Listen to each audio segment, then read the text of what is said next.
Hello guys, this is your friend and we are back with a new fanfic. And if you enjoy this fanfic, then please press the like button and subscribe to my channel for more fanfic like this. And now let's start the fanfic. Hiruzen stopped by the door at Naruto's apartment. He placed the plastics he held down and knocked. Not twice but 5 times.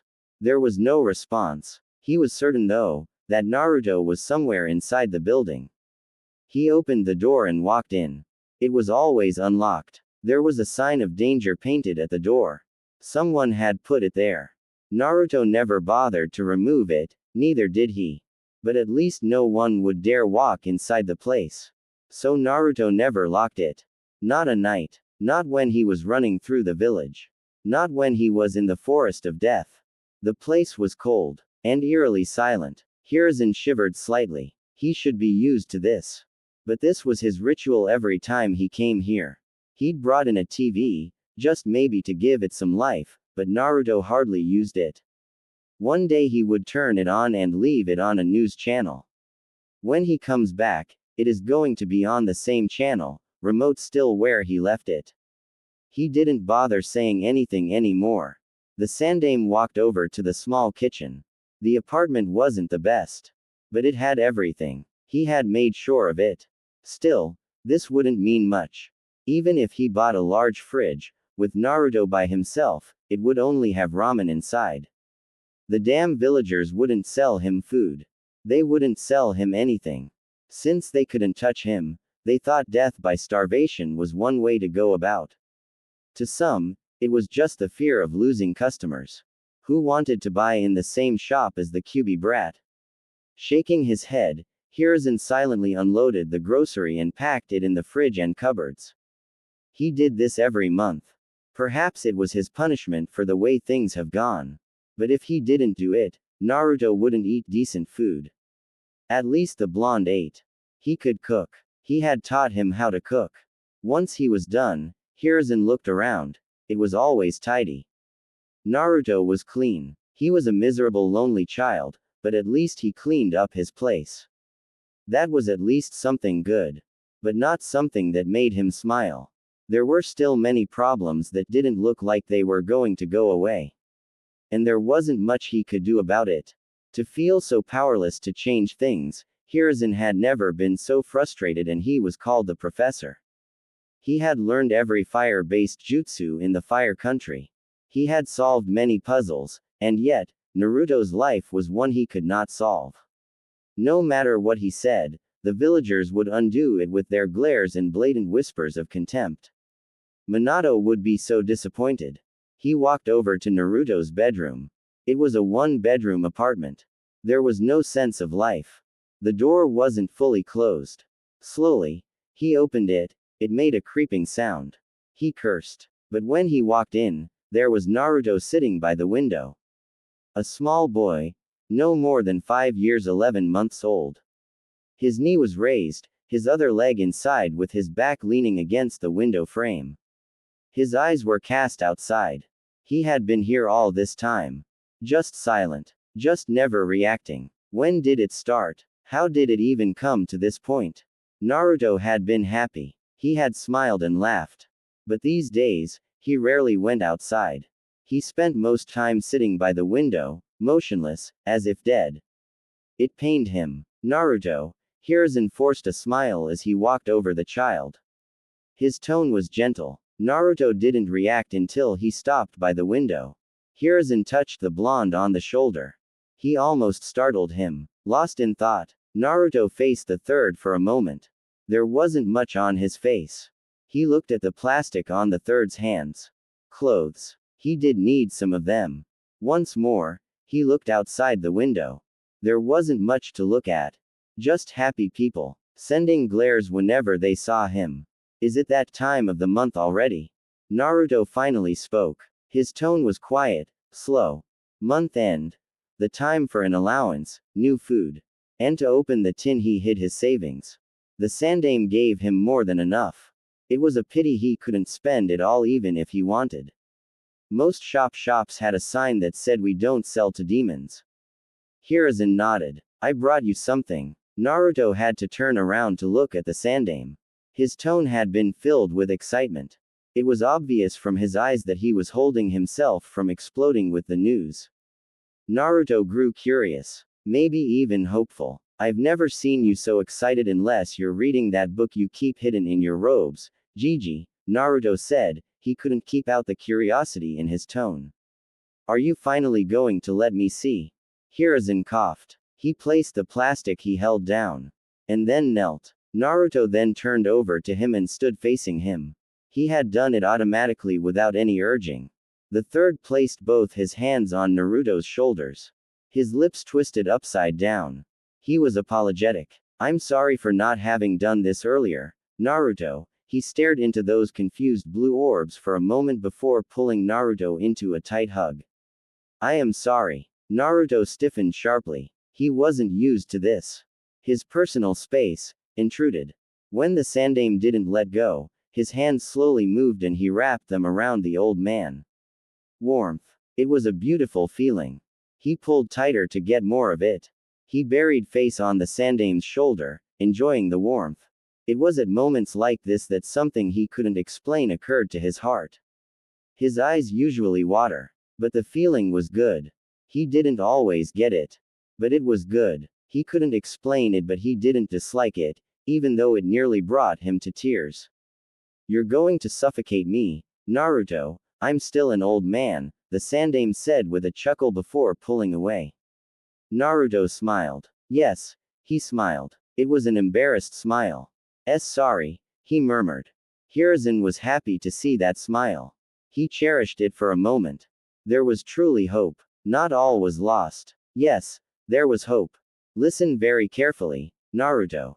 You are not going to tell anyone what I am going to tell you, and you will not show anyone what I am about to give you. He paused. Do you understand me? Naruto didn't have anyone he could tell. He had no friends. He didn't have family. He was alone in this world. Maybe he could tell the old man at the ramen stand, but that was that. Yet, he was confused. Why would the old man say he couldn't tell anyone when he had no one to tell? It wasn't by design of an obsession with solitude. He had tried. He has wasted so many hours and days chasing friends. Even if he made them for a couple of minutes, their mothers would come and drag them away. Don't play with him. Don't talk to him. They would say. It hurt him. It seriously wounded him. The last friends he had made tricked him. They saw he was too eager to make friends and then tricked him. They had sent him to the forest of death. He should have known with the danger signs on the fences. He should have known when they laughed with madness when he crawled under the fence, but he had been eager. The forest had nearly killed him. The Sandame hadn't been amused. He had told him what happened. He had explained things and then swore those boys would never become shinobi. And they never did. Naruto had stopped trying. He had stopped. He had seen the ugliness of people. It terrified him. And he didn't want to experience it again. Why? Do you trust me, Naruto? Naruto quickly nodded. Yes, he said firmly. Hiruzen smiled. It will do your life harm if you tell anyone. I can't risk that, Naruto. I cannot risk anything happening to you. There was the chance that people would make connections.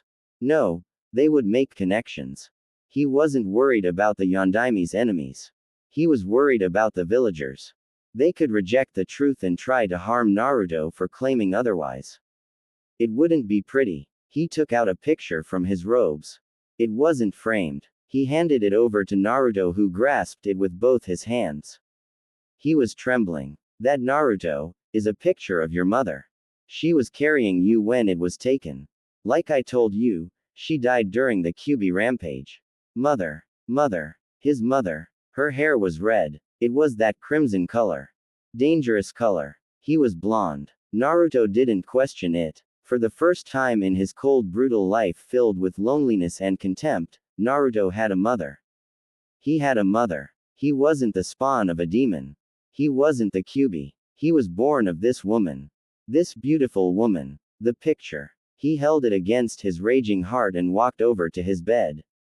He sat down. He had a mother. Those words repeated 1,000 times inside his head. Until until tears rolled over his eyes. He made sure he didn't water the picture. Naruto felt happy. He felt relieved. He felt as if something had closed in his heart. Hiruzen took out a shirt from the clothes he brought. He looked at the Uzumaki symbol for a moment before nodding his head. If it was going to bring Naruto happiness, then he would do it. He sat beside the blonde, but didn't say anything. Not until a couple of minutes passed. He didn't want to ruin the moment.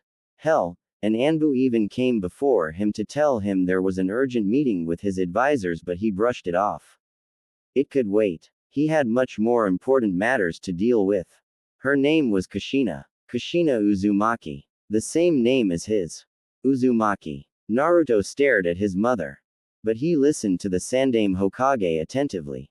He didn't want to miss anything. Most of your clothes have this symbol. You can see it even in Konoha's Jonin vests at the back. This is the symbol of the Uzumaki clan. Your clan, Naruto. Your mother's clan. Before you get hopeful, there are no more Uzumakis out there. At least as far as I know.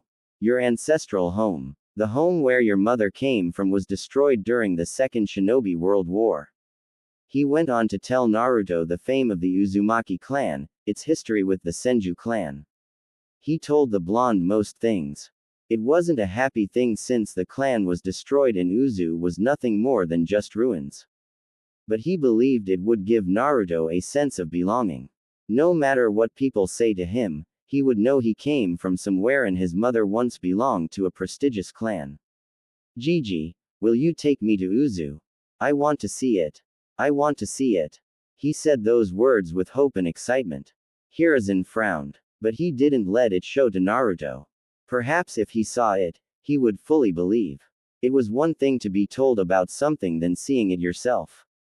I will clear my calendar and take you there, but, he pressed his index finger on his lips. Don't tell anyone about it. When we go, it will be just the two of us. No one in this village will know. Naruto nodded vigorously. He would not tell a soul. End. Naruto had his eyes closed, standing on a tree branch in the middle of a forest, feeling the pressure of the wind.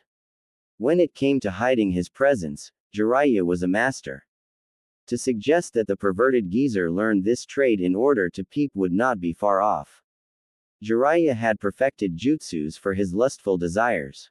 He could deprive himself of sleep trying to figure out the defenses of a hot spring that was locked away to hide from perverts such as him. He didn't open his eyes when the Sannin flashed on behind him, in midair. His right foot blasting the airwaves as it moved towards the back of his head. On his left hand, Naruto held a kunai before ducking under the fast-coming kick. The moment it went above him, his body twisted in blinding fashion while he leapt into the air, getting away from the tree branch. Jiraiya grinned as Naruto faced him. He could see the kunai on his left hand. Naruto was deadly precise with those. It was always coated with chakra. Without blinking, the blonde flung the kunai. The hand movements weren't extreme. It just seemed as if he was flicking it. But the speed in which it traveled was dangerously fast. The grin on his lips disappeared. The toad sage bent his body backwards, his head facing the heavens as the kunai blasted past him.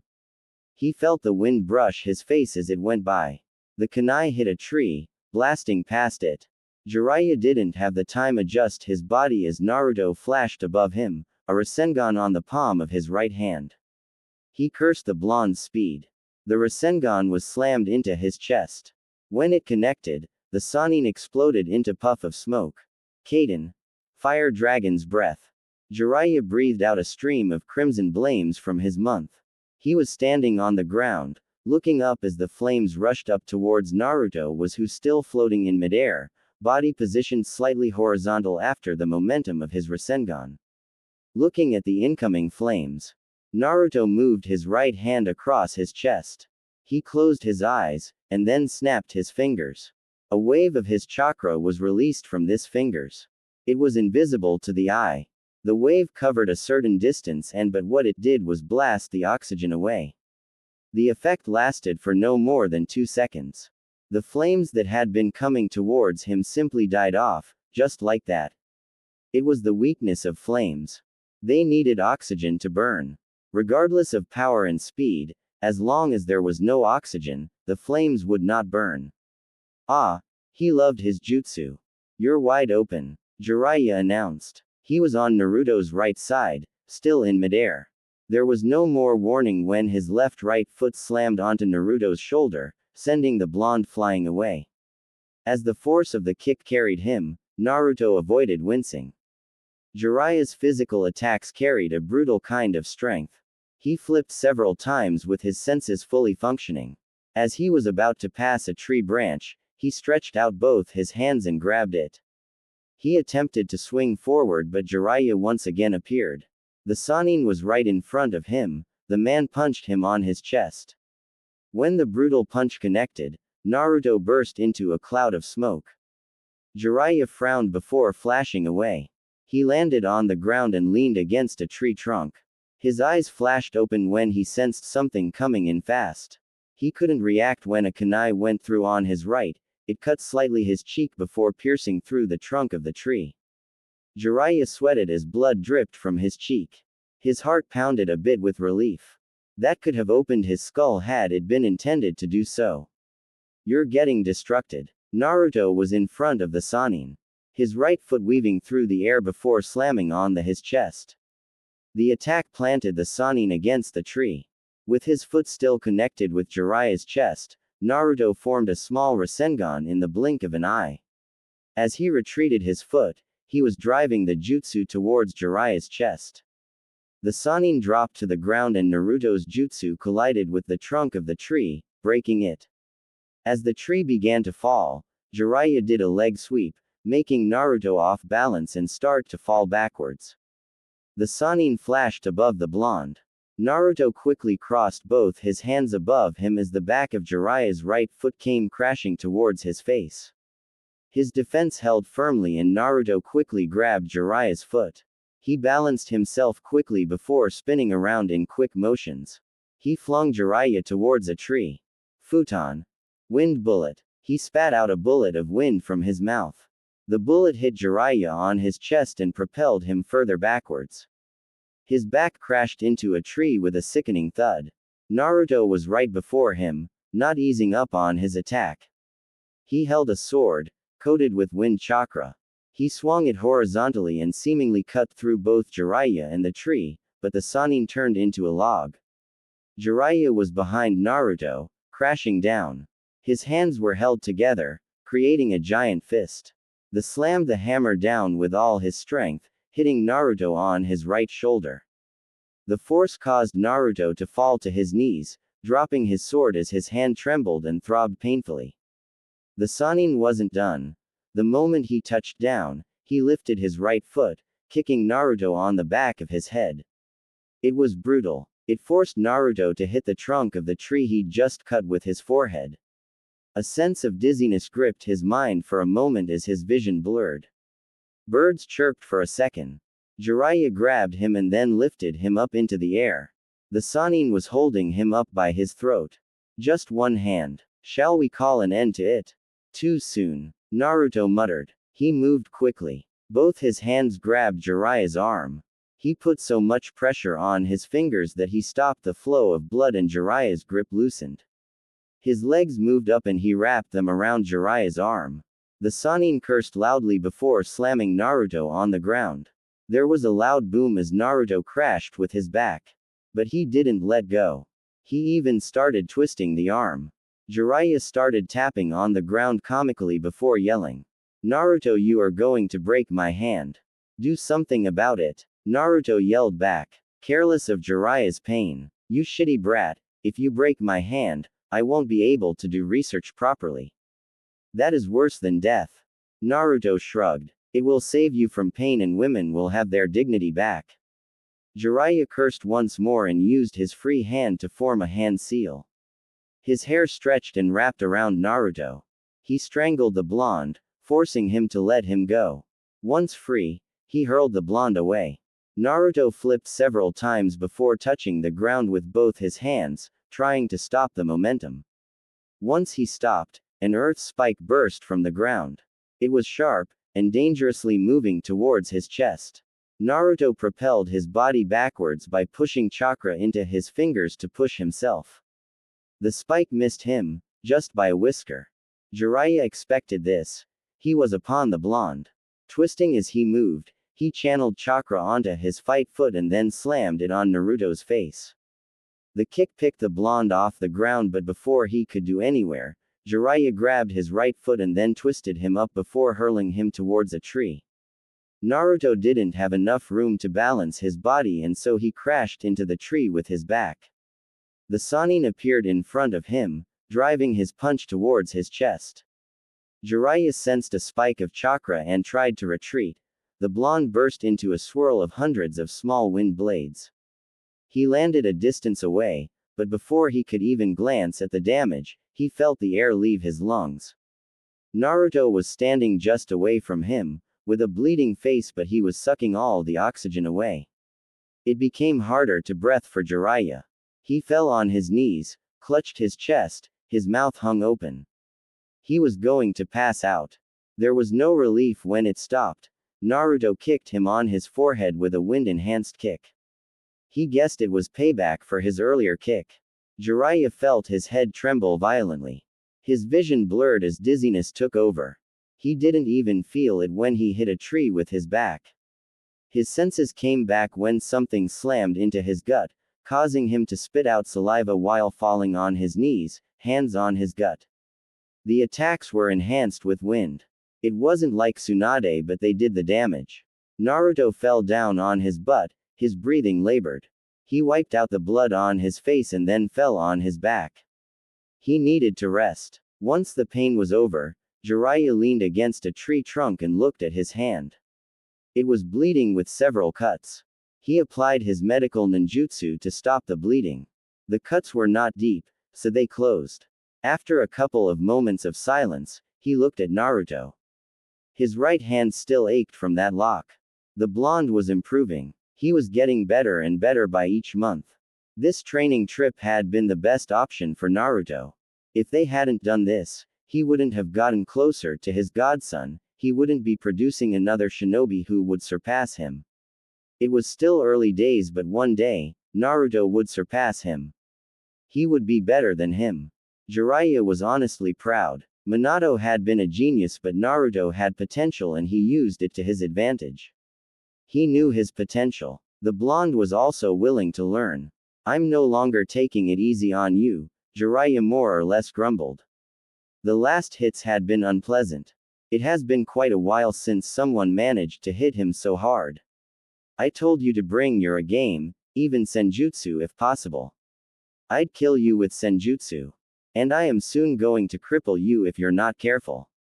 Naruto retorted. Jiraiya frowned. That was true. He couldn't deny it. It wasn't the arrogance speaking. It was a fact. Before their training ends, Naruto was most likely going to leave him bedridden for a couple of days. They did fight with the intention to kill. There was no friendly. You could break a leg. It was part of the training. Part of fighting experience. More than anyone, Jiraiya knew the experience was important for survival. Your reflexes are good and your speed has improved. But you need to stop leaving gaps between your attacks.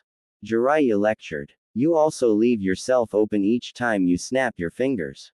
It is only for a second. When fighting against normal shinobi, I can recover quickly. Don't take comfort in that. You will fight people even faster than me. If they are faster, they will attack on that lapse of concentration. If you cannot work around the problem, it is best you leave that jutsu for emergencies. I think that would be best, Naruto said before going silent for a moment. It requires maximum concentration and I must stop breathing monetarily. For you it might be seconds, but for me, it is like minutes. Well, we can't take away the fact that the jutsu is a work of genius. It basically makes the fire element useless against you, Jiraiya smiled. When are you going to broaden your arsenal? You can't be satisfied with just wind. That aside, wind is weak against some elements. You must always be ready to adapt to any change, and using different elements helps in this regard. I can work something out with fire. Given my extensive knowledge of the element, Using fire-based jutsus for me should require minimal effort, Naruto said, getting up. I will send a letter to Tsunade for her to send us some scrolls with fire-based jutsus, he said while getting. Come on, let us go back to the town. He looked at himself and frowned. This is going to drive away customers. Don't flatter yourself. You're not pleasant to look at even when you are clean. Jiraiya glared at Naruto. Neither are you. He spat. Naruto shrugged. I have never been pleasant to look at. I have accepted that, he said indifferently. But you seem to be struggling with denial. You should sit in a dark corner and repeat after yourself. I'm not pleasant to look at. I'm not pleasant to look at. I know it will finally click in. Jiraiya didn't ease on his glare. The cold dark humor. Sometimes Jiraiya questioned Naruto's sanity. But he knew there was no harm. He was used to it. They would be laughing any moment. It has always been like this. At least he was with his godson. Who else did he have? The sandaime was gone, and that had truly shattered the blonde. The old man was everything to Naruto. And when he died, without saying a word to him, Naruto has suffered. And then there was Sasuke. The cursed Uchiha. Thinking of him made Jiraiya angry. Well, not since they left Konoha has Naruto brought up the subject. Not once, not ever. Hell, the blonde didn't even talk about Konoha.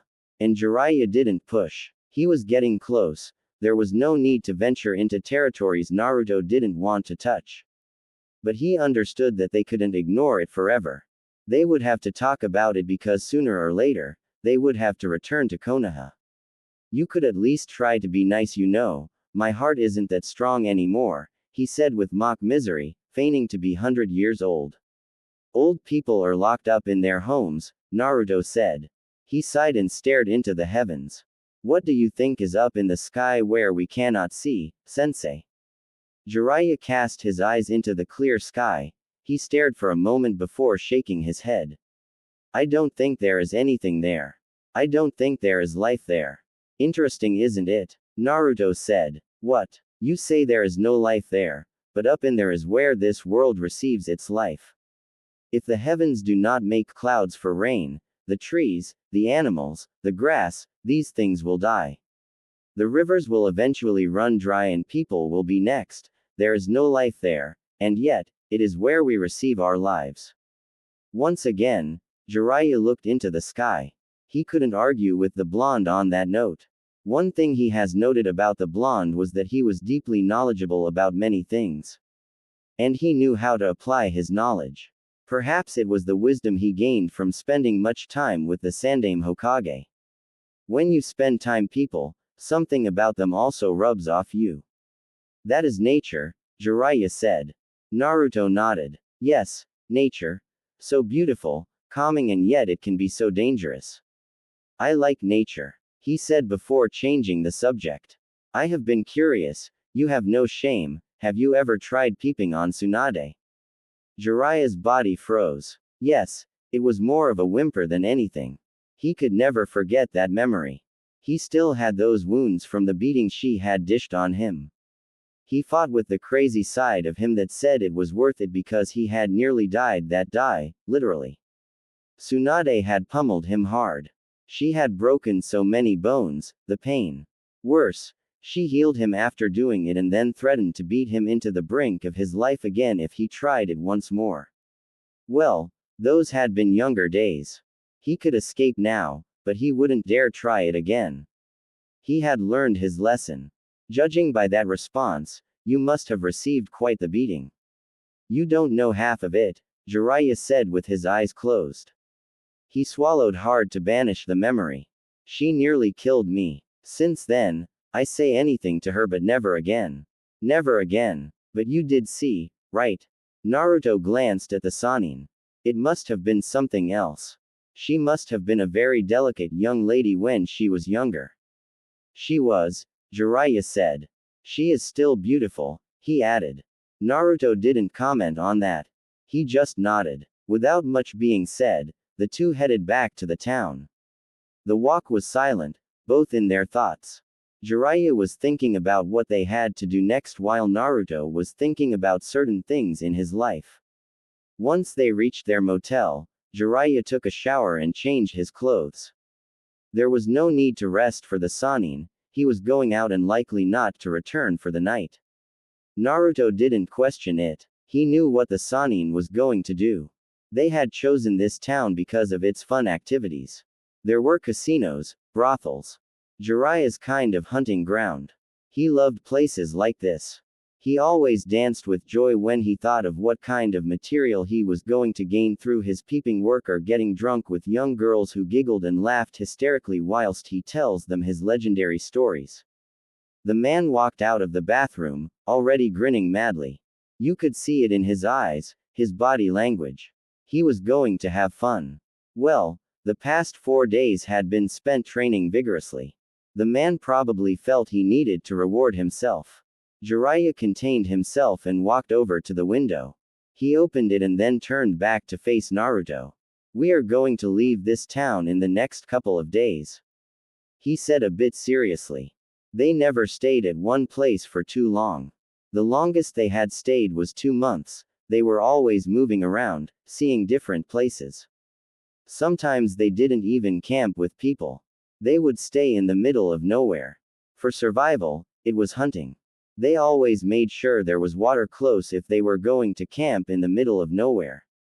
We have stayed long enough and I am certain that by tomorrow, you'll no longer be able to walk in the streets without women chasing after you along with their husbands. Jiraiya glared at Naruto. It had happened at their last village. It hadn't been fun and he had been forced to depart early. He was surely not going to return to that village again. He would be burned on a stake like a witch if he returned to that place. There were wanted posters of him in good spots. And whose fault was it that I was nearly killed? Naruto shrugged. You left without giving me money for food. What was I supposed to eat? You're a man, you need to make a plan and you didn't have to expose me like that. I wouldn't need to make a plan if I wasn't forced to use my money to bail us out after you lost your wallet when running away from one of your conquests. Jiraiya smiled, remembering that day. That had been truly a good day. That woman had assets as big as Tsunade's. She was just sitting there in the water, never minding her nudity, doing things to herself. Jiraiya had never been quite pleased. Anyway, he fought the blush gracing his cheeks. When I come back, you must be ready. I will look for a mission you can do. This time, it will have to be difficult. Naruto sighed. So, you'll be gone for a couple of days. The Sannin nodded. He took out his wallet and stared at his money.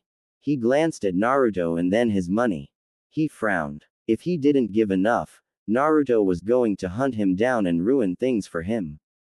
He counted a few bills and put them down. I put enough for food and some fun, he finished with a grin. With that, he jumped out of the window and was gone. Naruto shook his head and walked over to the window.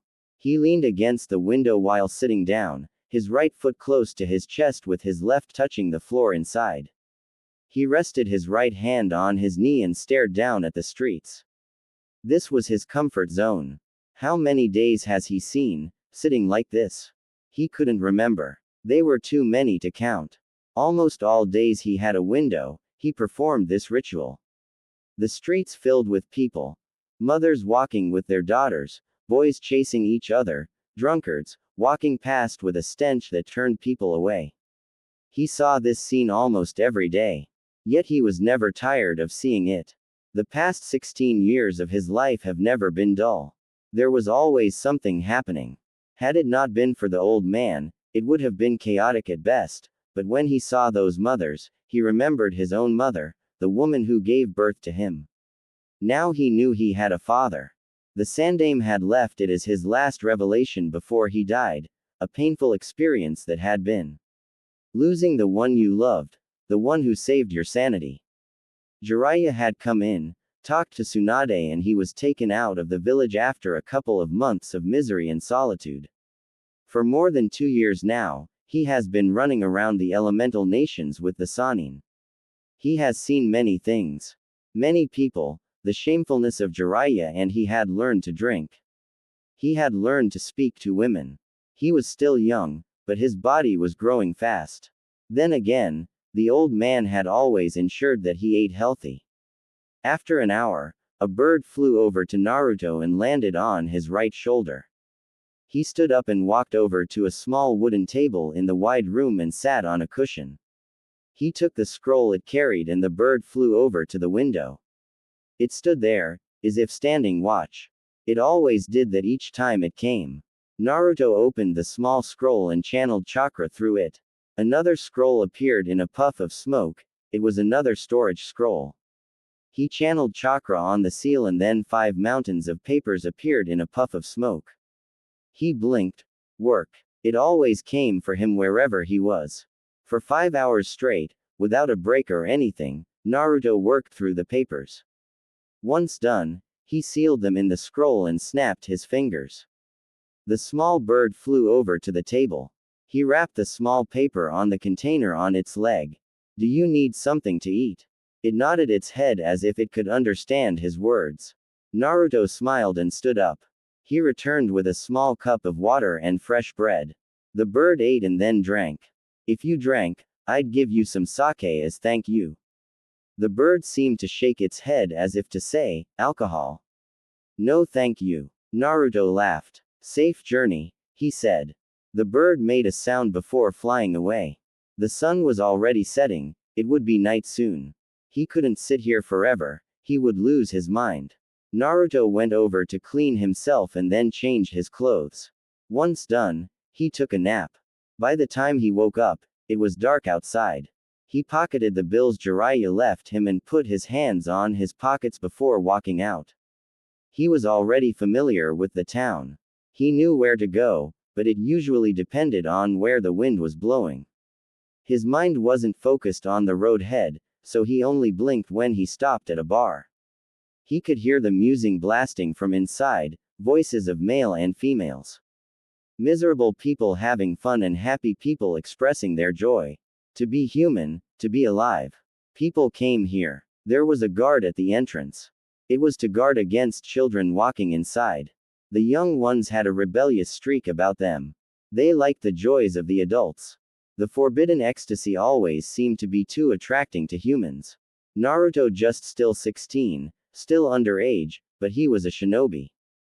Those rules didn't apply. When the large man saw his headband, he merely grunted and opened way for him. The insides were dimly lit. The noise was too much. But those who complained about it shouldn't be here in the first place. They should be at home sleeping or reading night stories to their kids. If you couldn't handle the pressure, just stay away from it, or so a certain lady had told him. Naruto went towards the bar.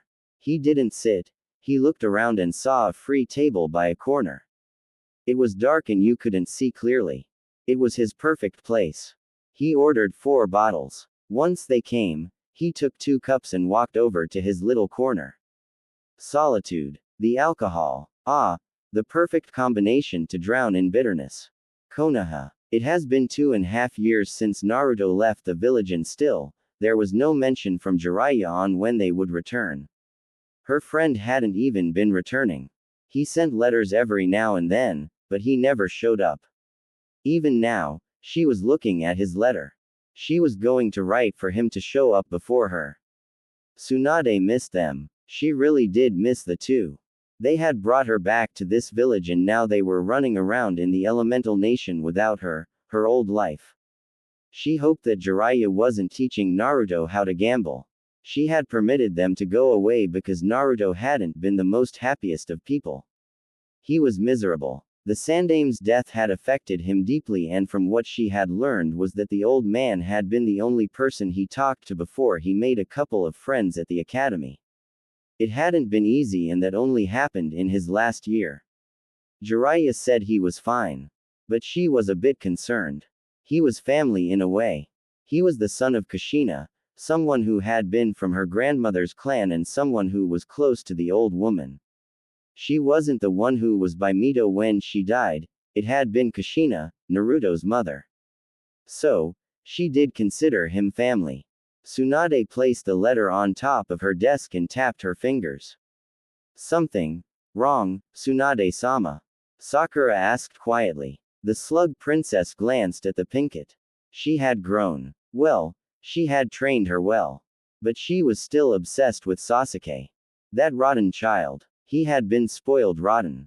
From what she knew, Tsunade didn't understand why the villagers adored him. She didn't see why girls liked him. He had a cold personality and he was rude. Did the girls really like him like that? If someone said they had been brainwashed, Tsunade wouldn't disagree. Sakura had been willing to throw a fit if someone said bad things about her beloved. The damned Uchiha. No, Tsunade said with a shake of her head. I'm just worried about Naruto. It has been 2.5 years now and from Jiraiya's letters, they are still training. He is even requesting scrolls to continue with Naruto's training, she explained with a frown. Naruto. Her teammate. The boy she'd been cruel to in their days. At some point, even Sasuke had yelled at her and told her that she didn't understand anything. She didn't know anything. Sakura had been hurt but she hadn't understood why Sasuke gave her that reaction. Now she did. She had been cruel to him. She never acted like a teammate. There were good memories but her attitude towards Naruto bothered her these days when she looked back at it. Perhaps it was because now she understood things about him. She knew his story. She knew why he got along with Sasuke. They were both lonely people. They both didn't have anyone. And she had mocked Naruto for not having parents. Sasuke didn't have them either, but she had considered that his had died. Naruto had never known his. He was an orphan but she never considered Sasuke as an orphan, but he was in the same boat as Naruto. How is he? Sakura asked carefully. Jiraiya never explains in detail but he is fine, Tsunade said a bit bitterly. Sakura was surprised at the realization. So he has never sent you a letter? Tsunade nodded. No, not even one, not since he left. I have only been hearing from Jiraiya. If this continues, I will order them to come back, she said firmly. She didn't say anything as Shizune walked into the office, holding more stacks of papers. She frowned. Why do you have to bring that load now? I just finished another one. It is going to pile up if I leave it, Shizune said calmly. There is also this, she said handing a report to Tsunade. The Godime looked at the report for a moment before frowning. Troubling news. She didn't need it now. She closed it and put it on the drawer on her desk. She handled the letter from Jiraiya to Shizune. Please make sure you get everything in the list, I need to send them to Jiraiya. Shizune looked at the list. She left quietly without saying another word to Tsunade. Once Shizune was gone, Sakura took the opportunity to ask. Anything on Sasuke? She asked hopefully. Her eyes widened, she didn't want to miss anything on Tsunade's face. Tsunade shook her head. Still nothing. Well, he is with Orochimaru, he is rather difficult to track down, she frowned. But we must find him. The time is coming for Orochimaru to change bodies and if we don't act, he might take Sasuke's body. That will be over for the Uchiha. Sasuke-kun won't let that happen. Sakura said firmly. When Tsunade merely stared at her, she sunk down a bit and became nervous, and worried. Do you think he will? That is the only reason Orochimaru gave him the cursed seal, Tsunade said. That aside, Naruto did say Sasuke said he was going to sell his soul to the devil to get the power to kill his brother.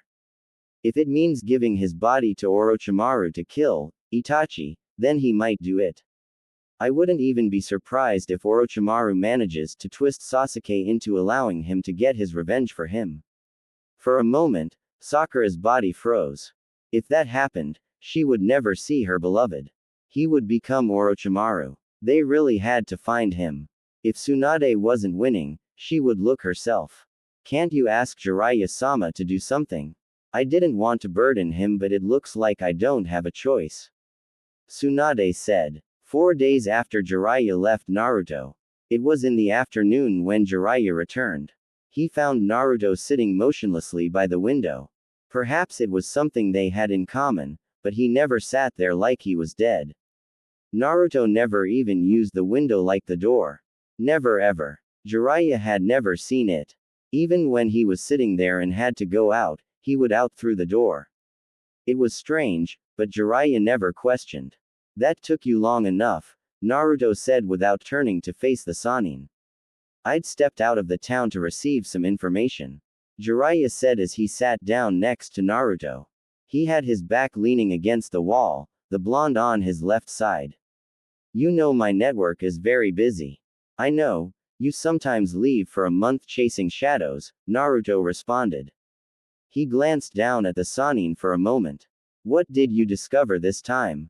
Jiraiya realized, there was no hint of curiosity. Naruto was rather good at it. He was never too eager to learn anything. Even when he was asking things considered secrets, he never showed you how interested he was. Sometimes it made it difficult to tell if he was serious or not. Jiraiya had learned to just share or say he didn't have to know. If Naruto was asking, he wanted to know. It is about Uzu. He looked up. To see Naruto's reaction, there was nothing out of fashion. My ancestral home, Naruto said a bit lazily. There were many rumors going on about the land of whirlpools. The village had been reborn, but no one knew who did it and how it came to be. Suddenly one day, people just heard the rumors and the wave country confirmed it because they traded with the village. What bothered people was that the land was being led by the unknown, someone who was called the Emperor. No one has seen him, not even the people within the village. Considering how the village saw its end during the Second World War, I'm certain some people are very nervous. Naruto added, his blue eyes staring outside once more. Jiraiya nodded. The village had been destroyed. It hadn't done anything to anyone. The Uzumakis didn't fight in wars. They were a peaceful nation, but yet, they were powerful. People were nervous about their power and ended up plotting their complete destruction. Now, there were just remnants of the clan. But with the village restored, did it mean that there were many other survivors of the clan out there and they had regrouped? Iwagakure is the one that is most agitated. Jiraiya said. They are concerned because if really it is the Uzumaki, they might have an enemy with a grudge. That is one way to look at it. Naruto said. Jiraiya raised an eyebrow. He would not forget, Naruto was Uzumaki. Even though he didn't live there, it was still his ancestral home and his mother had come from there. How would you look at it? Naruto shrugged indifferently. My clan was peaceful, they did not support wars, and they did not fight. They were allies of Konoha but never partook in the wars. They didn't start trouble with anyone. They were hidden in their village, minding their own business, and yet some people felt threatened by them and decided to destroy them. What would you feel about that, sensei? There was no anger, no emotion, nothing in Naruto's tone. Again, Jiraiya couldn't tell what Naruto thought. As those blue orbs glanced back him, there was a hint of curiosity in how he would respond to the question. It is a difficult one, but you cannot say that what Iwa and its allies was just. It was wrong in every sense of the word. Yet, nothing was done, not even by Konoha. Again, Naruto looked outside the window. Our world isn't fair at times, sensei. People with power always do what they please. Sometimes, right, is decided by those with power. I know that, believe me, I know, there was bitterness in Jiraiya's tone. This is why it is my desire to change this world. He said with burning passion. I admire your passion, sensei. I'm sure my father shared it as well. Of course, Jiraiya said with a grin. It is why he named you after the hero of my first book after all. Ah, yes, that book. You said my father liked it, I think I like it as well, perhaps for different reasons, but Naruto wouldn't say. What would you have done in that situation, sensei? In a world you desire, would you have allowed Iwa and its allies to get away with what they did? Their action was nothing but a slaughter of innocents. I say this not because it is my clan, but looking at it as someone who has listened to your desires. Jiraiya thought for a couple of moments before shaking his head. I don't know, Naruto. Iwa would say they were justified and they wouldn't back down. Anything would more forceful would result in bloodshed. He said. But if you have listened me too, you will know that I still don't have answers. Naruto nodded. Which is indeed a pity, the blonde said. What of Kiri? They are the ones should be most worried. Kiri is a bit far and we don't generally go there. It was locked up in a civil war. But I heard that the war was over and that a new cage has been named. I'll go there sometime. Jiraiya said. Naruto didn't say anything else on the subject, he just nodded and asked. What is new in the information you received? Nothing much, there are still many things we don't know. Getting inside is near impossible. I'd have to go there myself. But since it is something that will require time, I can't do it now. I would have to be away from you for a long time, and there are dangerous spies get killed there, Jiraiya explained lightly. I want to focus on our training now. But I am checking Iwa's movements. What are they doing? Nothing as things stand, but they are watching. I wouldn't bet against them preparing naval forces to prepare for an invasion if they feel they might be attacked. Kill them first before they kill you, Naruto said. It was the cold truth. Jiraiya could only grunt in response. What would you do if it came to that? Naruto took his time before responding. I don't know, he said. You said we'd do a mission when we leave. The Sannin nodded. Are you ready? He asked. But let me correct you, I never said, we. Naruto looked at the Sannin curiously. Why don't I like the sound of that? Jiraiya smiled. There is nothing to worry about. Otogakur. Kukukukukukuku. Orochimaru laughed with throbbing joy, seeing Sasuke fight. He was sitting on his throne. The Uchiha was excelling and moving faster than he had anticipated. He had been right after all and the Uchiha was a good candidate. But then again, he was never wrong, was he? He was usually right because he made calculated moves. Kimimaro had turned out a failure because of his illness, but Sasuke was perfect. The Sharingan would finally be within his grasp and he would make sure that the body would last him. It was a pity he could not sit Sasuke on a chair, strap him up and then begin to bisect him to an up close to what actually happened inside the Uchiha's body. Well, he just had to be patient. He would do it once he gained the body. He didn't have a problem with cutting himself up. Orochimaru went through a fit of coughs coupled up with blood. He frowned. This body had reached its limits. He really needed another host. He couldn't move freely now. And very soon, he would be bedridden, unable to do anything. Kabuto walked up to him, medicine. Dutifully, the nin gave him his medicine before glancing at Sasuke who was fighting in the hall. He is improving splendidly, he said. Should we inform him of Naruto-kun's improvements as well? Orochimaru shook his head. Let us leave that for now. It might come in handy as a form of motivation, he said. Did you bring what I asked for? Kabuto nodded. I've also found something interesting that you might like to know, he said lifting up his glasses. Orochimaru eyed Kabuto. Was he being teased? If the man knew he was going to like it, why didn't he just say it? Kabuto was loyal, but sometimes Orochimaru questioned it. He smiled. What is it? It appears that Gurren has once more surfaced in Uzushiogakure. Orochimaru blinked. Oh, that was indeed an interesting piece of information. His former number 2 had vanished from him along with that boy. He hadn't bothered chasing after them because they were no longer useful. Gurren had done what he needed her to do. Perhaps the only thing she could prove was that of danger to him was about what she knew. Well, she has been gone for about a year now, and nothing has happened, so he thought he was safe. That aside, he hadn't thought she had gone to join another village. Well, that could be troublesome since we don't know anything about the village, Orochimaru finally said after weighing up his thoughts. Have you sent someone? Yes, but they didn't come back. Well, it is interesting, Orochimaru. I could go myself, but at this point, I need to be by your side. A bitter reminder that he did need Kabuto at this moment. His movements were limited and very soon, he wasn't going to be able to do any by himself. The medicine wasn't for anything but pain. He couldn't stop the rot. So long as his soul remained here, the body would continue to break apart and he would experience the pain. Why didn't Kabuto just leave him? He shook his head. He needn't think about such things.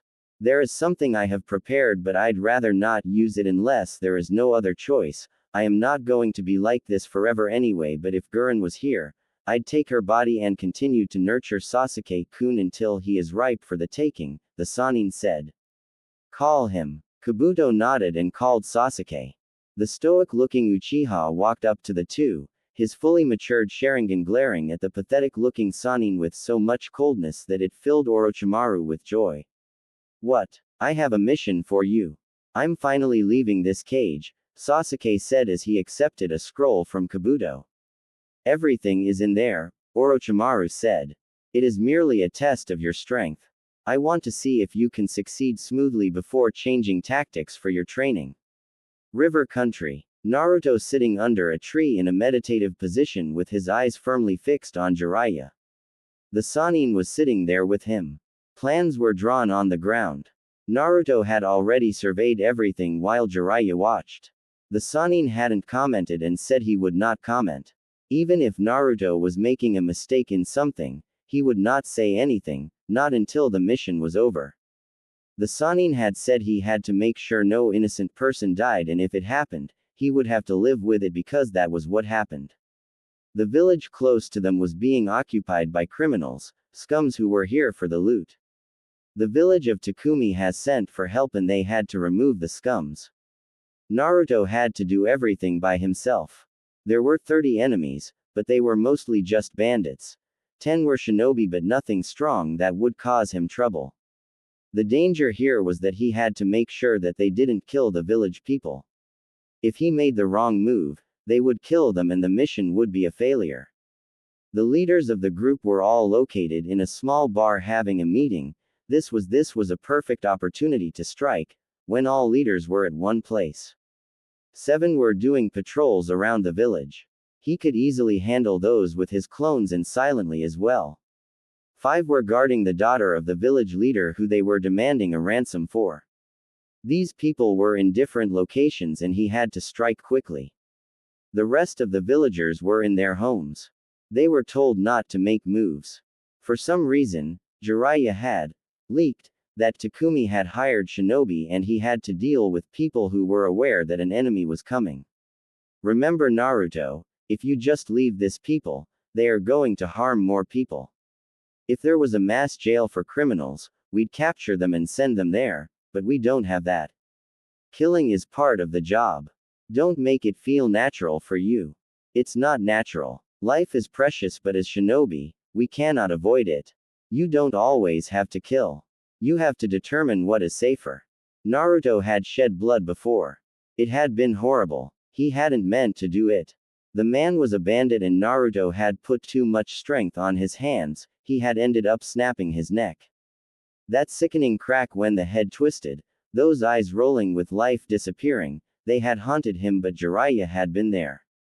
Jiraiya was taking him through this, just to prepare him, just to make sure that he would not freeze and risk the lives of innocent people locked up in their homes. At any moment now, these people were going to round up the villagers and use them as shields to deter shinobi from attacking. This was why Naruto had to move now. I know, sensei. Naruto said. Wish me luck. Just use your head. This isn't a battle that can be won because of physical prowess. You might have the power and still lose. Just know that you sometimes have to put aside all that power and use a kunai to get the job done. Naruto nodded. He stood up. 2 minutes. He said. A minute is more than enough for you. Jiraiya said. You have your shadow clones to help you. Since the enemy is weak, that is more than enough. But 2 minutes it is. Naruto stood up and jumped onto a tree. He would have preferred to just walk into the small village and crush the enemy, but he had to be subtle about things. There were not more than 15 houses here. It was a mining village. But the gold had run out. The bandits didn't know. Imagine their disappointment when they found out. Kage Bunshin no Jutsu, Naruto created 7 clones to deal with the bandits standing guard. He created 11 more to guard the houses where people were locked. The 5 guarding the important girl were inside as with the leaders, so he could get rid of the others without them noticing. Once his clones dispelled after completing their duties, Naruto ran. His movements were as smooth as a gentle breeze. He didn't make a sound as he danced through the rooftops before suddenly landing behind a group of 4 bandits. Hey WH. He didn't allow them to say anything. He moved in the blink of an eye, jumping over the man. As he was doing so, 3 kunais were fling in 3 different directions. The kunais hit straight on the foreheads of their targets.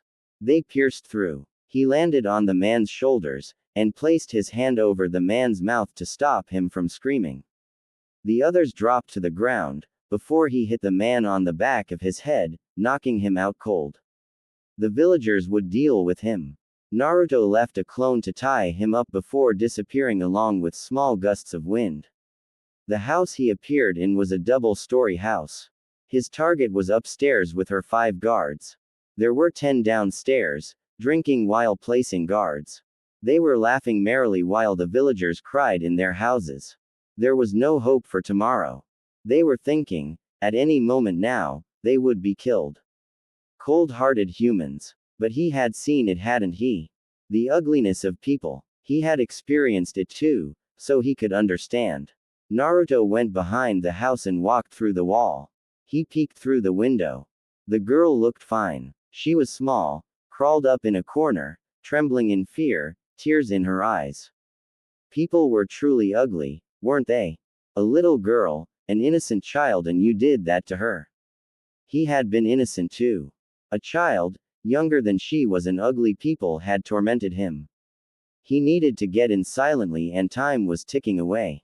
He held a single hand sign and used Shunshin to appear in the room. 5 kunais were in his hands. He twisted speedily and threw them all, each hitting its target. The bandits didn't see a damn thing. They fell lifelessly on the floor. Naruto walked over to the girl and knelt down. He gave her a warm smile and whispered something to her ear. He noticed she tensed. She was afraid. He created a clone which picked her up and left by the window. Naruto stood up. He was done with this part. He took out a smoke bomb and went downstairs. He threw the ball on the round table the 10 were gathered around. It went off, quickly covering the room with smoke. Everything else occurred within seconds, and Naruto walked out safely with his hands inside his pockets. He could consider his mission done and dusted. He just had to interrupt a meeting, and with everyone else gone, he didn't have to worry about the safety of the civilians, but the clones would still keep watch of everything. Naruto had manners, unlike a certain pervert. So he actually knocked when he arrived at the door where the leaders of the bandits were gathered. He knocked gently a couple of times before a large man walked up. He dwarfed his frame by sizable proportions. Even a Chunin would be afraid to face such a man whose face was a field of scars. What? The man demanded, glaring at Naruto. He then noticed the headband. They sent a brat. A brat? He looked insulted for a moment. Naruto didn't say anything. His response was to punch the man on his face. Despite his size, the man was sent flying back inside the room.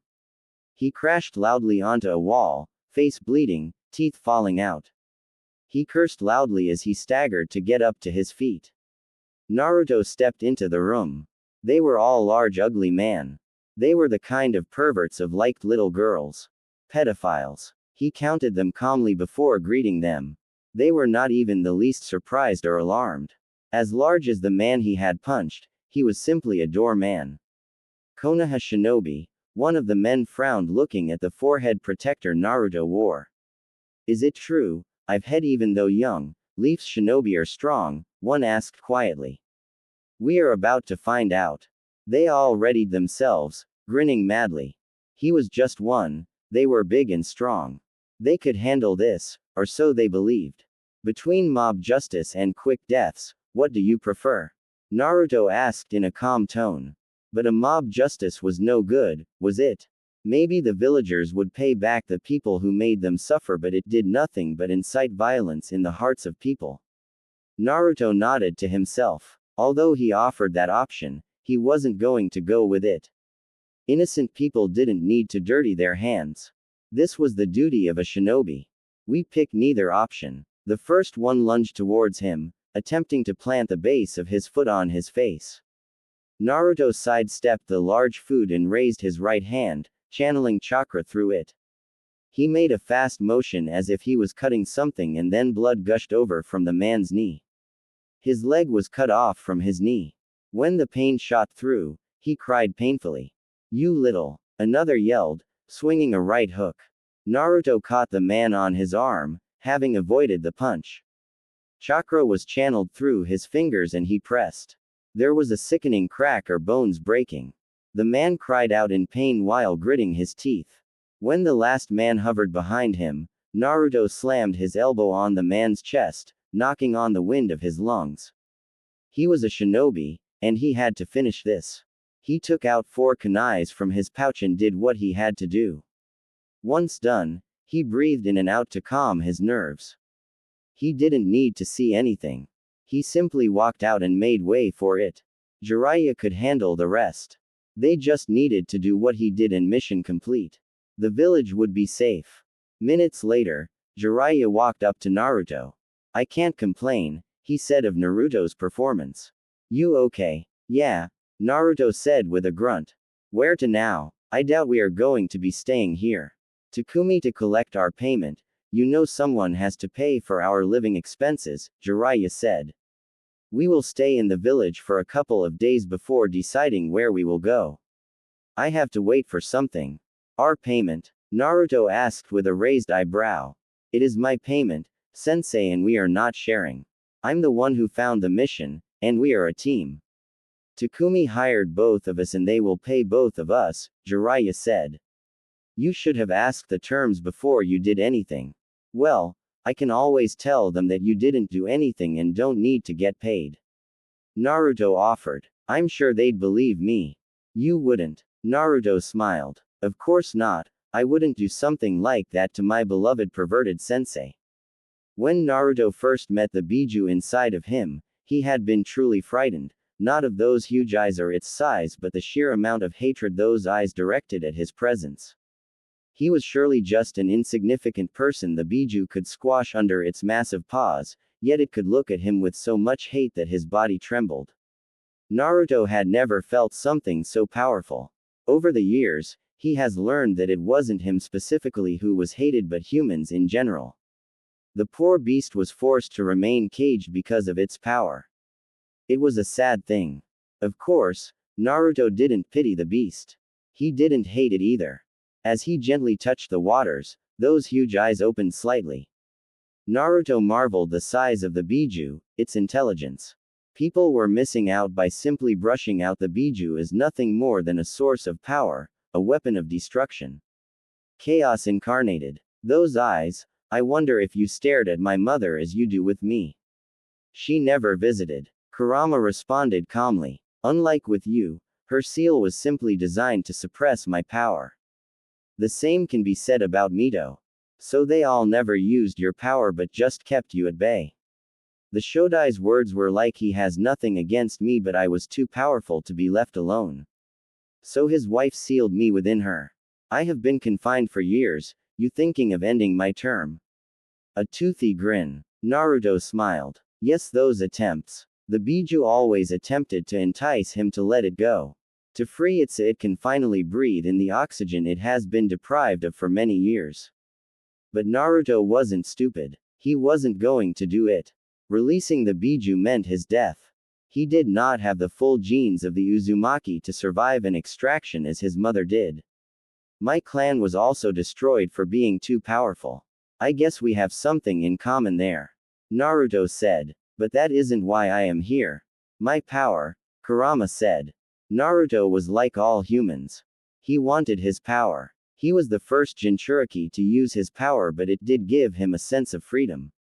The seal held him. If Naruto was willing, he could draw out as much chakra as he was willing to give. Naruto nodded. I wish to learn to control it once more. Kurama grinned. I thought after you nearly killed that hermit when you lost control you wouldn't want to try again. Naruto shrugged. It would be stupid of me to leave this power like this. You are strong and I am your host. It doesn't matter that neither of us had a choice in our union. The fact is we are together and I am going to learn to control your chakra.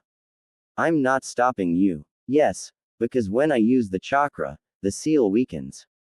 I have been studying seals since I was 7. Although the old man never taught me anything special, he introduced me to Fuinjutsu and said it was the legacy of the name I carry. So I know what happens with this seal, and I know you laugh gleefully when I lose control. Kurama stared at the blonde for a moment before laughing menacingly. You lose control because you can't handle my chakra, human. Naruto shook his head. Yes, your chakra is potent and admittedly deadly to the human body, but it isn't the potency of your chakra that makes me lose control, it is the hatred. Hemp. Kurama stared. If you can't handle it, then don't try to use it. I am hatred, it comes with my chakra. But you can make it worse because you want me to lose control. Naruto stressed those words. Look up. Kurama did and saw structures. He frowned. He knew the seal. Naruto clapped his hands. You are very knowledgeable about seals. Then again, you have always been sealed within seal masters, he said. That is insurance. You are not going anywhere unless I say you are. If more than 6 tails of chakra leak out the seal, that falls down on you and restrains you. With that said, it would be much simpler for both of us if you allowed me to use your chakra without doing anything funny that interferes with the process. A human, doing this to him. A child no less. It was humiliating. I have no plans on remaining here until you decide to transfer me to another host. I will make my escape. I know you will try. I'd try to escape too if I was locked up in a cage, but I still won't let you go. I need your power. I know you hate humans. If you force your way out of the seal, you're likely to kill me first and then incinerate my body just to make sure I stay dead. But let us make a deal that gives you a bit of freedom. Of course, you'll still be locked, but the seal is special and we can work out something. Naruto's eyes snapped open. They sharpened when saw Jiraiya's foot heading straight towards his face. It was too close for comfort and he didn't want to get any unnecessary hits. He quickly fell backwards, lifting up his face while he raised both his hands. As Jiraiya's foot passed above him, he caught him just above his ankle. The Sannin raised both his hands up, surrendering. Naruto let go of the Sannin. Why are you attacking me? You were open, Jiraiya said with a shrug.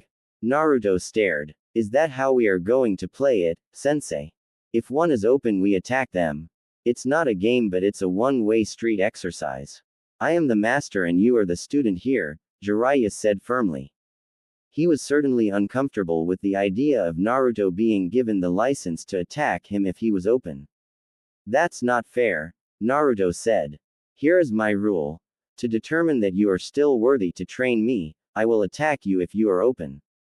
I see no value if being helped on by someone weaker than me. Jiraiya stared. You still got a long way to go, brat, the Sannin said. He sighed and sat down next to the blonde. They were still in the river country. It has been a week and he already had plans. He would have liked to start with other things, but there was something he had to do and it was important. Not to mention he still needed to see Tsunade. The woman had been forceful in her letter. He had to go before attending other agent matters that needed him and he couldn't do them with Naruto. But even if he was to leave Naruto, it wasn't going to be much of a problem for the training the blonde had to go through. Naruto did his own training when it came to ninjutsu. Even as his sensei, he only informed Naruto of the basics and the blonde did everything on his own. When they do get to fire, he would only teach Naruto the basics in a jutsu he knew.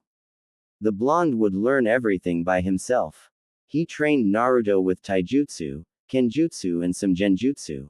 Naruto was not that good with the latter, so they'd shelved it and focused on simply being able to negate them. Troubled, Jiraiya glanced at Naruto for a moment before shaking his head. No, he said. I was just sorting out my thoughts. What were you doing anyway? Ah, when you interrupted me, Naruto started. I was having a delightful conversation with the Kyuubi regarding the use of its chakra. You'd loosened the seal before to allow me to draw out as much chakra as possible, but there were massive negative consequences to this. Jiraiya frowned. He still hadn't even told Tsunade about the incident. She would freak out, possibly question why Naruto even needed to learn to use the Kyuubi's power. But he believed it was necessary. Why have so much power inside of you and not learn to use it? Besides, with the way Minato designed the seal, it was designed for Naruto to control the power. The key was for this purpose. The cage could still be unlocked while keeping the Kyuubi sealed. However, if Naruto was consumed by the power, the Kyuubi got free. Don't remind me about those consequences. The toads won't give me the key again after that incident, the Sannin grumbled. They'd questioned his decision. Well, he had been close to dying and releasing the Kyuubi at that time. If he had died, the Kyuubi would have escaped. Jiraiya laughed bitterly at the thought. It would have been a ridiculous end to his miserable life if his last deed was unleashing a hateful Biju into this world. It would surely leave a trail of destruction on its path, and who would be blamed for it? Most of all, Naruto would be gone. He would have ended Minato's legacy. Naruto shrugged at this. He didn't need the key at this point. He had already copied it and memorized it. Without seeing it, he wouldn't be able to recreate it because the lock was hidden and the seal itself was worthy of Uzumaki. For greatness, we must be willing to take risks, sensei. If everything came easy, things would be different. Naruto said. My conversation with the Biju centered on it allowing me to use its chakra freely. Of course, I can still use it freely, but when forced and taken in its raw nature, it leads to situations we'd both rather avoid. Jiraiya was silent for a couple of moments. Did it say yes? Of course not. The Biju wants to leave the cage, Naruto said with a shake of his head. Even so, I still want to learn to control its power. We are fine with at least 2 tails, but anything more than that, it becomes a problem. I'm okay with that, but you must understand that power alone doesn't determine things, Naruto. You can control the power of the Kyuubi and still be unable to do anything. Naruto smiled. Sensei, you should know there is such a thing as soft power.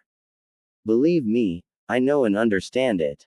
Orochimaru doesn't use his physical prowess to entice his mad followers, he speaks to them, a language they can understand. That is politics. But the power of words cannot be underestimated. You can change things with words. You can influence how people look at things with your words. But as shinobi, there comes a time when words cannot save your life or protect what you value. That is where this power comes into play, don't you think so, sensei? Jiraiya nodded. Sometimes Naruto spoke volumes. Sometimes he spoke like someone who was much older. But he was just a brat. And of course, these were just moments. That is correct, I see sensei taught you valuable lessons in life. It was necessary, Naruto said with his eyes closed. The villagers glared at me with contempt, they said things in whispers and it crushed me. There were no jutsus there and yet my life could have been destroyed. That is just one practical example of how words can change things. The bitter days that he hadn't seen much of, Jiraiya cursed his cowardice. Had he been a little courageous, he would have bothered trying with Naruto, but he did not. Even when he came, he watched from afar. His sensei had asked him, when are going to introduce yourself to Naruto? It didn't have to be anything related to his parents. The third was his beloved master. Naruto could have understood without too many questions. But he hadn't. He had said he couldn't do anything good. Sensei was really good to you, huh?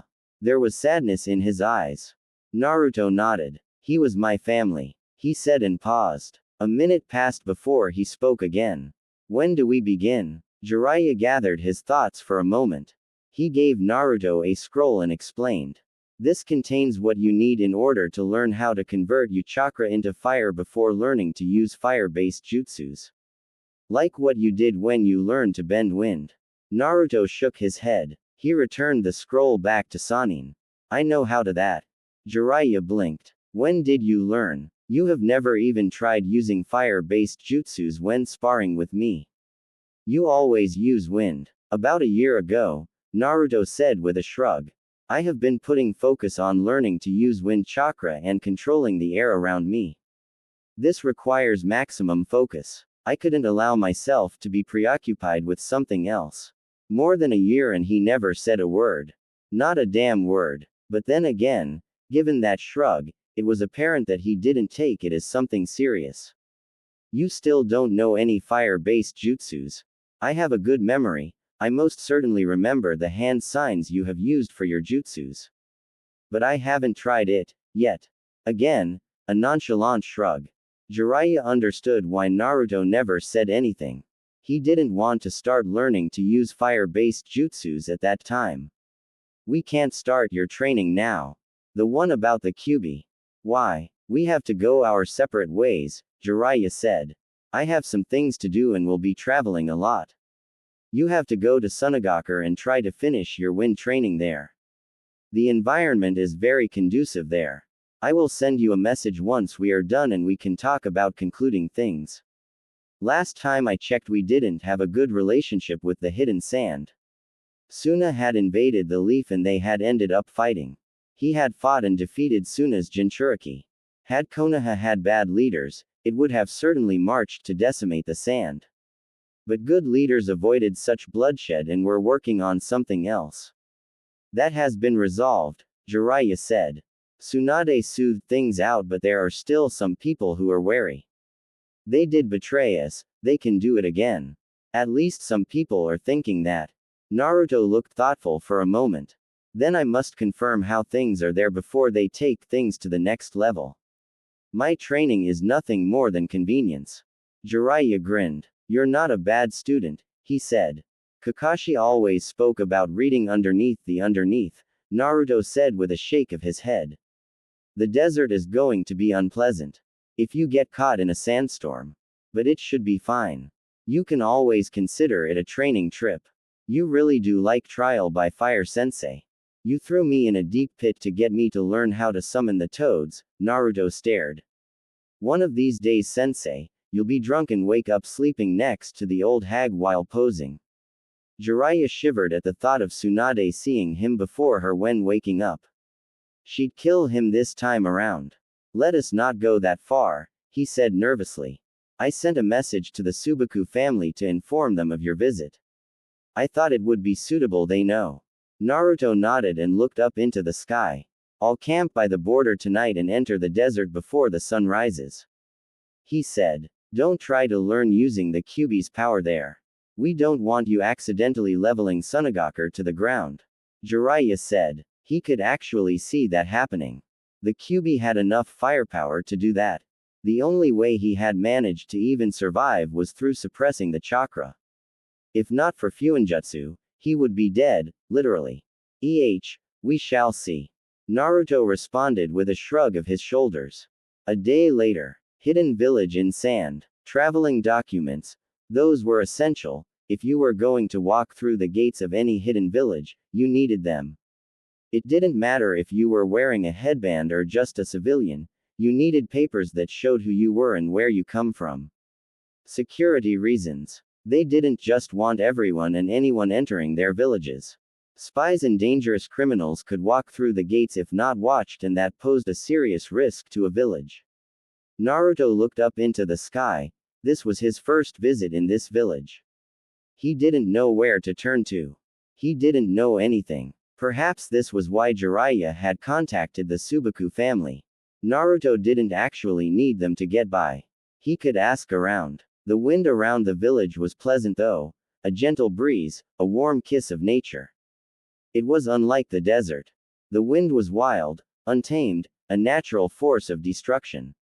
Certainly something that could destroy you. Listening to its whispers, how it caressed his skin, Naruto was tempted to dance right here and now with his bag hanging on his back. Someone hit him on the shoulder. That just ruined the mood. It felt like the wind suddenly disappeared on him. He looked at the man who had hit him, an apologetic smile. Naruto nodded and the man hurried somewhere. A minute later, 2 more people passed by him running. Naruto shook his head. A village may have different name, culture and environment, but people were still the same. He started moving once more and finally found a room to rent, for a month-long stay. There was no hurry to see the Subaku siblings. He wasn't even sure how it would go considering that the last time he met them he had been battling Gaara. Well, at least it had ended up pleasantly. Naruto placed his bag on the bed and turned towards the window. His calling. It was high up in the wall. He frowned. He stepped next to the wall and placed his hand on it. He blinked before smiling. He almost laughed. He was thinking of creating a window that suited his needs. Was he that obsessive about this? Naruto shook his head. The window was probably up there because of the conditions in the village. If storms came, they had to be safe. He placed his hands up and climbed up onto the window. He couldn't sit the way he preferred given the size of the walls, but it would do. Once settled, Naruto looked outside. It wasn't a pleasant view. Then again, he never visited the window for its view. 2 hours went by before Naruto was snapped out of his thoughts by a knock on the door. He thought about ignoring it for a moment. His sentimental time was being disturbed. Silently shaking his head, and went down and walked over to the wall. A young girl, who showed him the room, was standing there, with a warm smile. Sorry to disturb you, but I just wanted to see if would take your food here or if you would eat downstairs. Jiraiya was going to shout and curse, but Naruto would only smile. He was renting a room in a 5-star hotel. The Sannin would cry foul over his wasted money. Naruto was usually safe with the money the Sannin gave him. He rarely spent it all and the man was more than happy to take it back. So, just this once, he could live the life of a spoiled prince. I will come downstairs, he said. Can I also get a small table I can use to write on? I will speak to the manager about that. Thank you. The young lady gave him the eating schedule and before walking away, Naruto closed the door behind him and sighed. He should ease the tensions he felt on his body. Traveling in the heat of the desert is a bit rough. He would rest his body today and would go out tomorrow for training. Hidden leaf. A bandaged Jiraiya was sitting by the window, with a frown on his lips. Naruto didn't do this to him. But Tsunade had to greet him by pummeling him. He couldn't do his job with his body in pain. It would be troublesome if he came across trouble when his body was still suffering from the effects of Tsunade's beatings. Well, he was used to it anyway. I can't believe you, you damn pervert. Tsunade sent a harsh glare towards her former teammate. Jiraiya moved slightly. He was ready to bolt through the window if Tsunade made a move. One beating was enough, he couldn't take another one. I just couldn't help myself, Haim. When I came in, I felt that I was being called. Being called my. Tsunade didn't ease up on her glare. For more than 2 years you don't come show up, and when you finally do appear, the first thing you do is go on a peeping tour. He didn't bother coming to see her. He didn't come through the gates. If it wasn't because of the complaints she had received, she wouldn't have known he was in the village until he decided that he was ready to see her. Didn't he know that she had missed him? Not that she would even admit that to him. He would never stop reminding her about it. There was also too much to talk about that could not be said through letters. It has been over 2 years, damn it. I was going to come, Haim, Jiraiya said lamely. But you didn't have to beat me like that and then tear my scripts. I'd been working on that for some time, he complained with a glare. Tsunade shrugged carelessly. I should be having someone remove all those images in your head, she said. Jiraiya wouldn't permit something like that. He would fight tooth and nail to avoid it. Naruto let him do his research peacefully as long as he took care of everything that the blonde needed. Sneaking in was a good idea though. He was already banned in most places. He just wished Tsunade wouldn't have her Anbu try to monitor him while in the village. They were not a problem, but it would just create an unnecessary problem for him. Anyway, Tsunade turned serious. What did Naruto say when you said you were going to come here? For a moment, Jiraiya thought of lying, but he chose not to do so. He wouldn't do that to Tsunade. Nothing, he said. Tsunade was silent for a few moments. At this point, it was getting dangerous, but she didn't want to get suspicious or cast doubts around Naruto. But he could not mope around forever. Or maybe he wasn't moping around but just had nothing to say. He hasn't had very good memories in Konoha. They certainly didn't give him anything. As far as she knew, the only good thing that had occurred for him in this village was when they cheered for him after he won his match at the Chunin exams. But that was the only thing.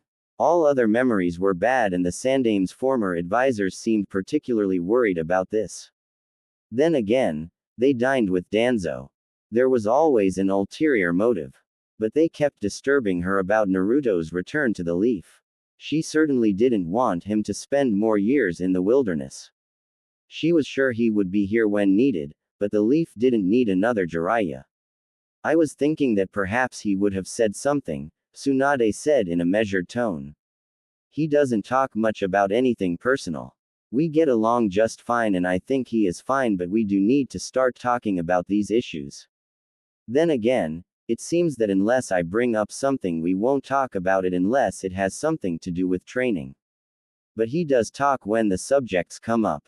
Jiraiya nodded his head. He isn't a silent person when you are talking to him, but he can be very silent. He does this thing where he can sit motionlessly for hours like he is a statue.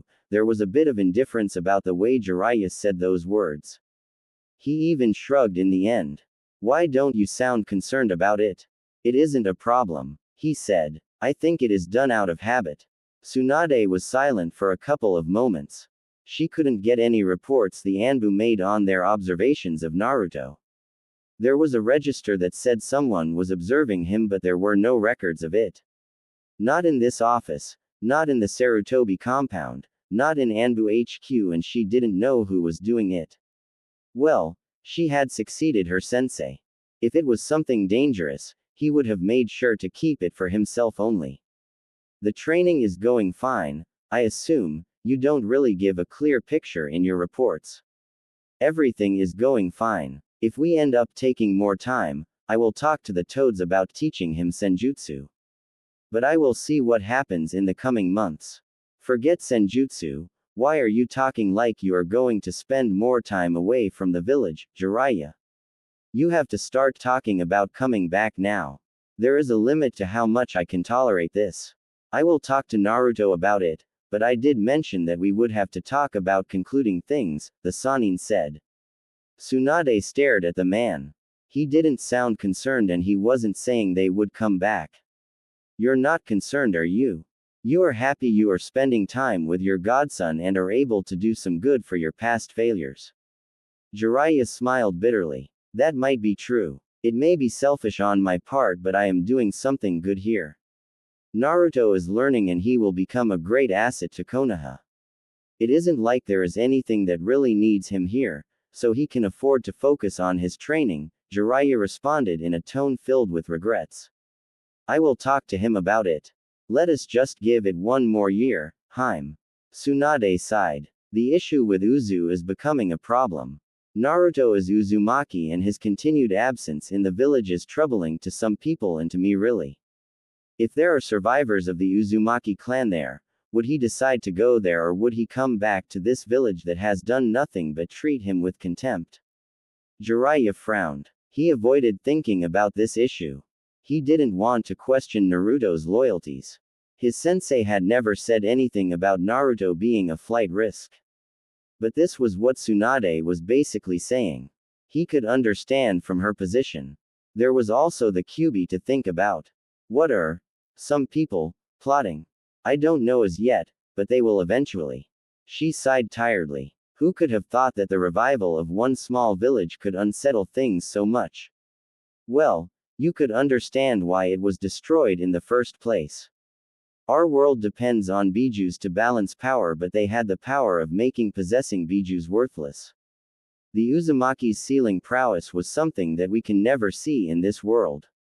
Jiraiya said, if they have come back, now you start questioning, are they going to come for us? A paranoid person like Danzo will also be thinking, will they also look at Konoha? Why would they turn to us if they have indeed revived? Konoha did nothing after Uzu was destroyed. Nothing. Mito was married to the first Hokage. We carry their symbol on our shinobi vests. Kushina was sent to this village for the sole purpose of becoming a Jinchuriki. And yet, when their village was destroyed, we did nothing. Tsunade frowned. That just raises a new problem. We will deal with it when it comes. But if we are looking at it in that way, they have a lot of enemies.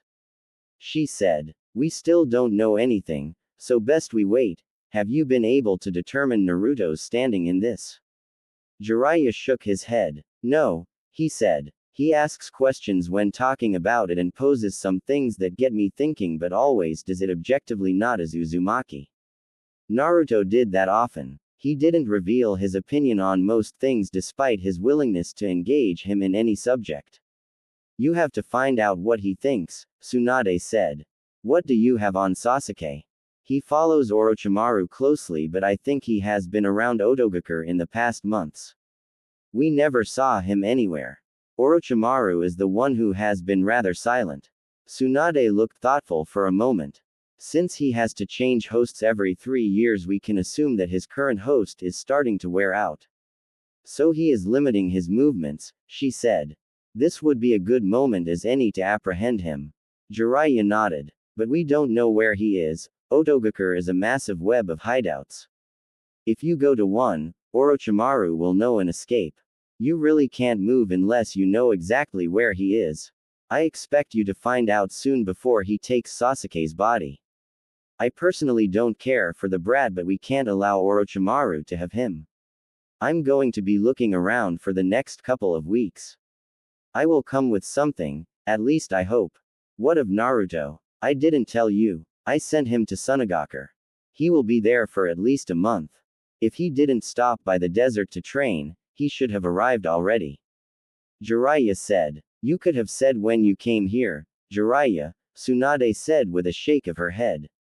How long are you going to stay here? I will be gone by tomorrow morning. Jiraiya said. I have to do what I need to do quickly before meeting up with Naruto. I have given him a month. It will be best if I don't keep him waiting by taking too long. Sunagakur. Naruto was in a training ground. It hadn't taken long for him to find it. The whispers of the wind were just too much for him to ignore. The wind just felt so natural, so gentle, so powerful. In the places he has been, he has had to use much of his chakra to generate wind jutsus, but here, you could control the wind itself. It was a difficult adventure, but nothing impossible. It could be done. You just had to learn to move with the wind and just be one with it. In this exercise, Naruto usually meditated and allowed himself to measure the speed and density of the wind. You could not simply wish to control something you did not understand and could not measure.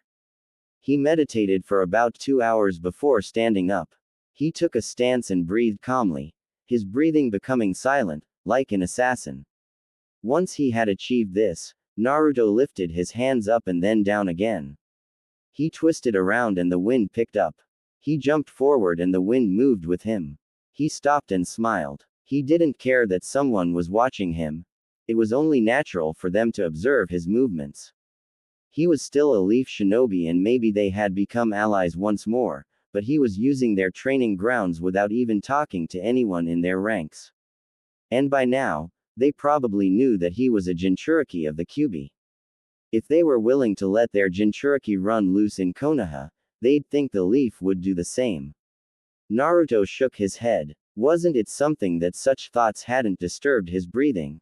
Then again, for how long has he been doing this? The days in the forest of death, the days sitting by the window of his apartment in the leaf. It has been long. Many years. It was only natural for him. But he had forgotten when he started hanging out with people. He shoved the thoughts to the back of his head and returned to his training. He waved his hand across his chest, picking up wind, this time around, with dust.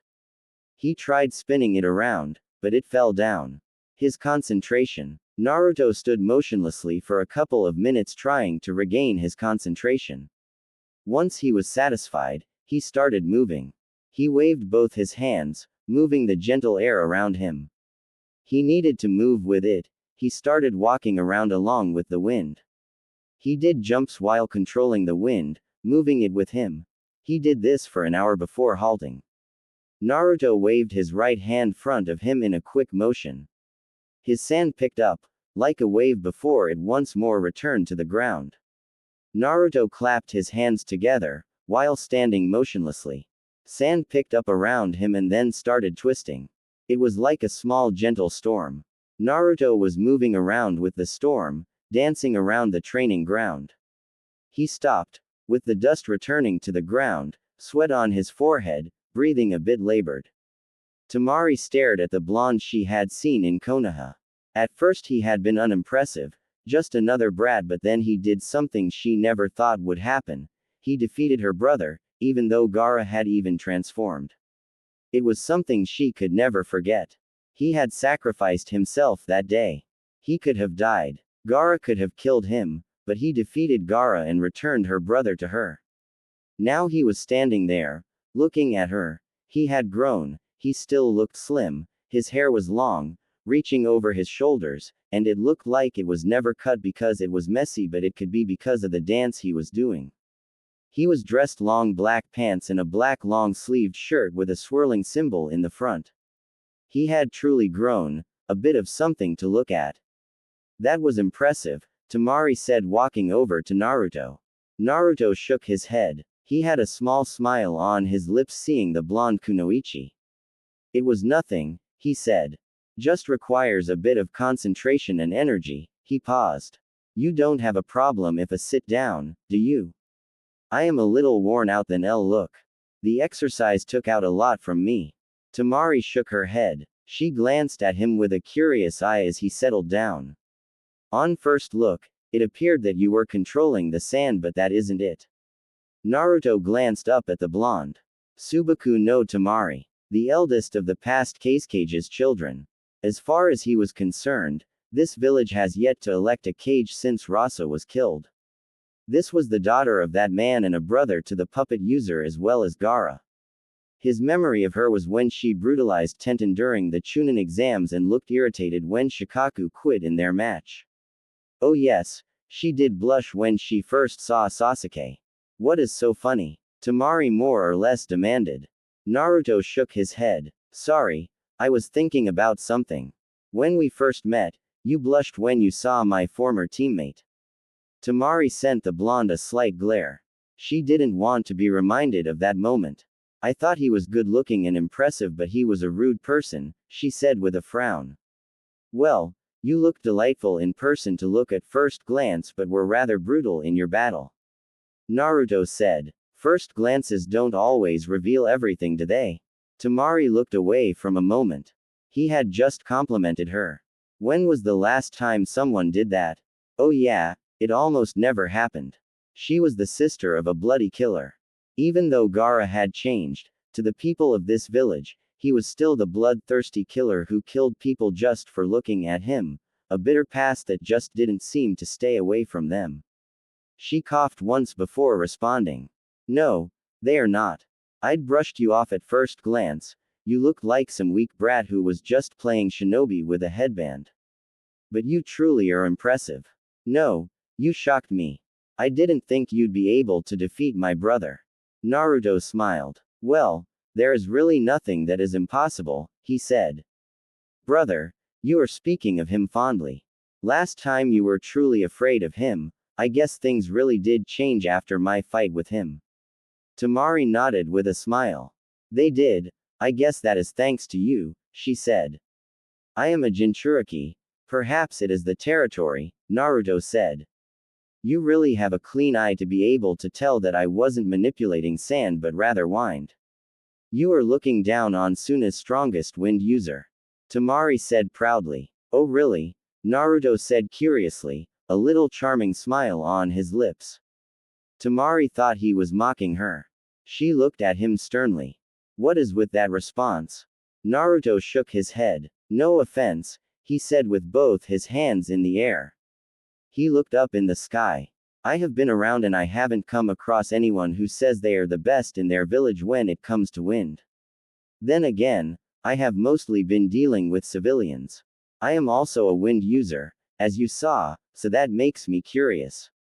Tamari stared, looking at him skeptically before finally accepting his response. Any reason you didn't to see us when we were expecting you?